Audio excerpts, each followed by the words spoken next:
Hello and welcome into my YouTube channel, Peak Sports. I'm Weston, and in this channel we cover everything sports related. Right now we're getting into football season, so I thought it would be fun to check out the AP poll top 25 preseason that just came out, kind of go over some reaction to it and give my 2 cents on what came out. So let's get right into the video.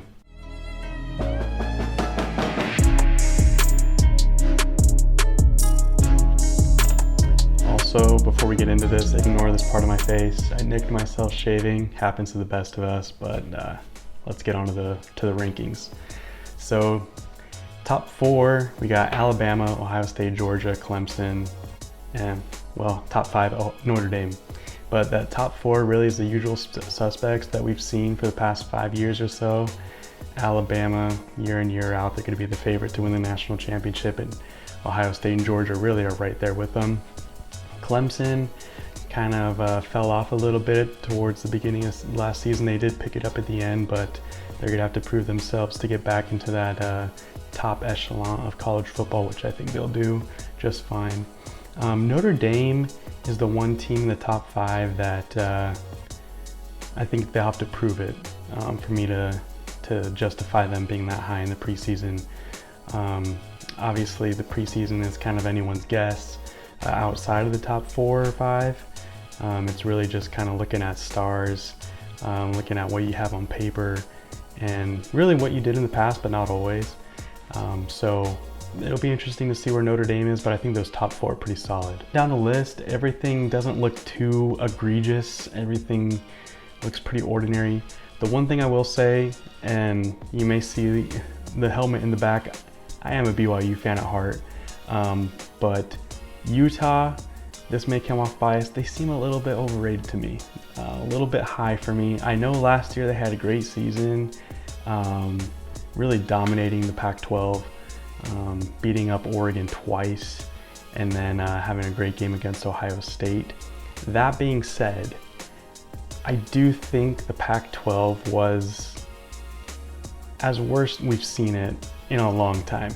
So I'm gonna say they benefited a little bit from a weak Pac-12 conference. I think this year, however, I do think I have the Pac-12 coming back strong. With USC coming back, I think Washington's gonna be a lot better. UCLA, who knows? Arizona, I know they've been really bad lately, but I think they're gonna be on the upswing. There's a lot of teams that I think are coming back this year in the Pac-12. I think they're still recovering from the decisions they made during the pandemic, not to play a full schedule. I think that really hurt them.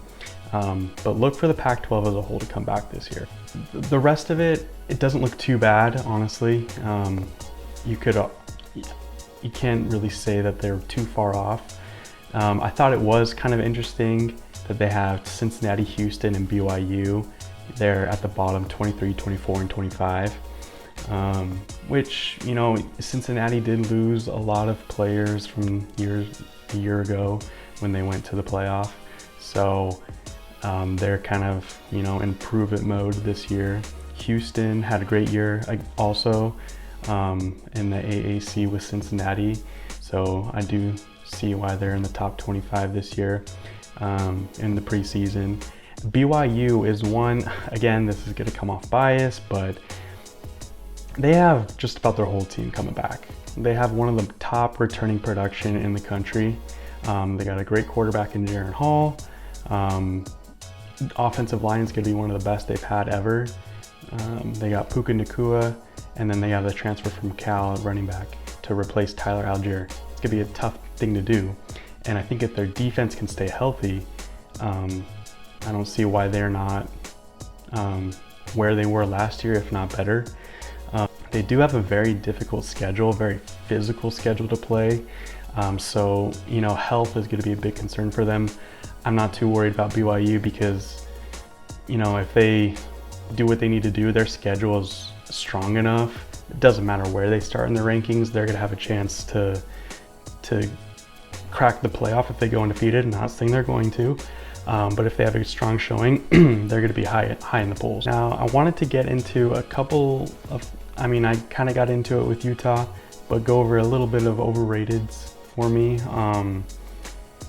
The first thing that stuck out to me was Wake Forest. Not saying that they're overrated per se, but with the news that their quarterback is out indefinitely with non-football related condition that he did have a procedure on, I'm pretty sure. That gives me doubt as to what Wake Forest is going to be able to do. I know last year their offense was super high powered, led by their quarterback, Sam Hartman, but it sounds like the coach is expecting him back at some point this season. I don't think there's a timetable on when. It says indefinitely, so we don't know how much time is going to pass before he comes back or what that offense is going to look like. So still in the top 25, but I don't know. I don't know if they'll keep that if they don't have their star quarterback back this year.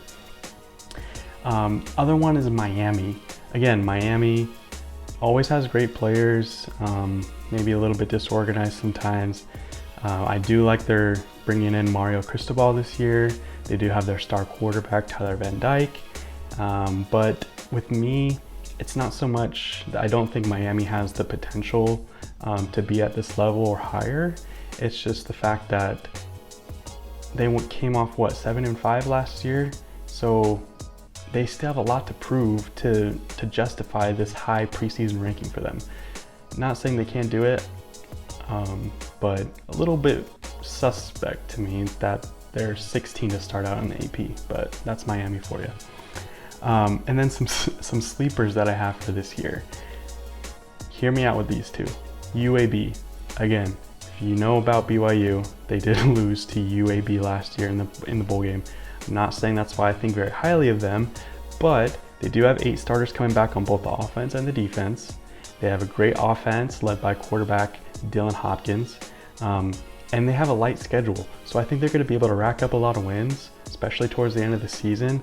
I think they're going to be flirting with the top 25, much like a UTSA did or Coastal Carolina in years recent. Louisiana, the Raging Cajuns, they've always been kind of fringe the past couple years. I think that's going to be UAB this year. See them maybe crack the top 25, coming in and out of it, maybe finish in the top 25 at the end of the year, but that's a team to look out for. My next team, Nebraska. Looks like in the AP poll, they received 1 vote. So not a lot of faith in the Cornhuskers. I mean, that's not terrible. At least they're receiving votes. Coming off a 3-9 season, haven't had a winning season in since 2016. Their coach is on the hot seat, we all know. But last year, looking at their schedule, they had 7 losses of a touchdown or less to Oklahoma, Michigan State, Michigan, Wisconsin, Iowa. They were in a lot of those games. Could have gone either way. And in times past, we have seen that teams that, have those close losses the year before, see the pendulum swing the next year, maybe pick up some of those losses, turn those into wins. On top of that, it looks like on their schedule, they're going to be replacing Ohio State, Michigan State with Rutgers, Indiana. It's Nebraska again, but I give them those 2 wins. I see them maybe 7-5, 8-4. I predict them to be bowl eligible, flirting with the top 25. Look out for Nebraska this year. But hey, that's my opinion. I know you guys are probably gonna have others, but let me know in the comments what you guys think about the top 25. What team are you rooting for this year? What's your sleeper team? Who's your overrated team? I'm so excited for football to start. I'm just counting down the days. We're about a week out from week 0, where we can see Nebraska play, see what they can do over across the pond. And like this video if you thought it was good. Again, leave a comment on what you think about going into this year in the top 25, and stick around if you like football content and other sports. And we'll see you guys in the next video. All right, see ya.